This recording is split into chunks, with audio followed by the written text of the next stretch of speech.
O encontro da economia de Francisco acontece em março, mas mais do que um momento isolado, ele resgata a importância do jovem na história para tecer uma nova realidade. Esse encontro ele tem uma coisa muito especial porque ele é um chamado global para juventudes de todo o planeta e vem com uma proposta de convergência, né, do que o Papa Francisco chama de cultura do encontro. Reunir diversos pensamentos, diversas fórmulas de alternativa à nossa sociedade que está sofrendo um colapso, tanto social, político e econômico, e que nós precisamos, junto a essa liderança global que se destacou o Papa Francisco, somar forças para construir esse caminho alternativo num tempo tão difícil. Eu vejo o encontro da economia de Francisco e posteriormente também o pacto educativo que o Papa convida como uma convergência prática sobre todas essas discussões que já foram trazidas. Primeiro, do Papa Francisco se encontrar com os movimentos e ouvi-los, os movimentos populares, quando ele fez um encontro em Roma em 2014, em 2015, na Bolívia, ouvindo os pobres, ouvindo a terra, o grito da terra. E com esses dois gritos confluindo aí nessa tecido que ele faz, que é a Laudato Si, né? Eu acho que a gente chega a uma discussão de vamos discutir a sociedade agora de maneira prática. O encontro em Assis é considerado um ponto de partida pela ABEF e um dos jovens que está inserido na preparação brasileira para a reunião é o jornalista Peterson. Quando eu li a mensagem do Papa Francisco, a carta convite, a convocação para o evento Economia de Francisco, ele termina a carta com uma frase que ele havia dito no Panamá na Jornada Mundial da Juventude e na ocasião eu tinha achado muito interessante, né? Não deixem para os outros serem o protagonista da mudança. Vocês devem ser os protagonistas da mudança, gerar, criar, construir um mundo melhor. E aí ele concluiu, né, a carta convite com essa frase. E aí me despertou, espera lá, a gente aqui, junto às comunidades eclesiais de base, às pastorais sociais, às organizações, às entidades, a gente luta, constrói um mundo melhor.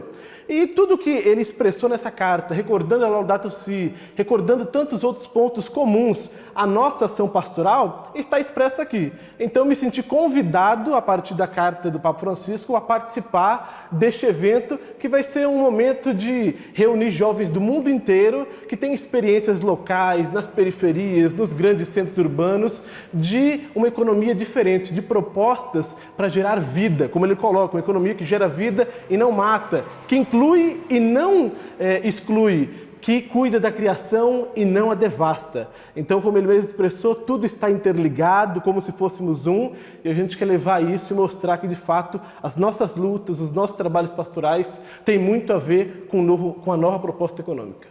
Pessoas que realizam trabalhos coletivos no mundo todo foram convocadas para partilhar experiências e provocar a diferença. O Francisco ele escreveu uma encíclica recentemente, né, voltada para os jovens, exortação, né, voltada para os jovens, a Christo Vivit, que ele foca muito a importância da juventude perceber o papel dela na história.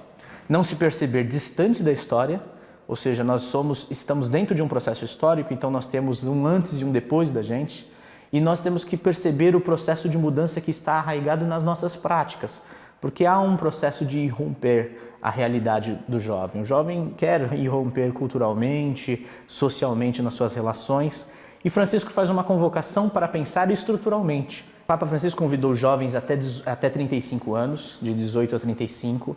A ideia é reunir pesquisadores, ou seja, economistas, pessoas que são da área estudando a sociedade a partir da economia, mas do campo das humanas em geral, ou seja, sociólogos, historiadores, filósofos, e partindo também para os changemakers, né, que são os ativistas, pessoas que organizam-se territorialmente e provocam mudanças, como, por exemplo, as ecovilas ou redes de economia solidária, pessoas que pensam o emprego, a miséria, que pensam a fome e se organizam comunitariamente para fazer alguma coisa.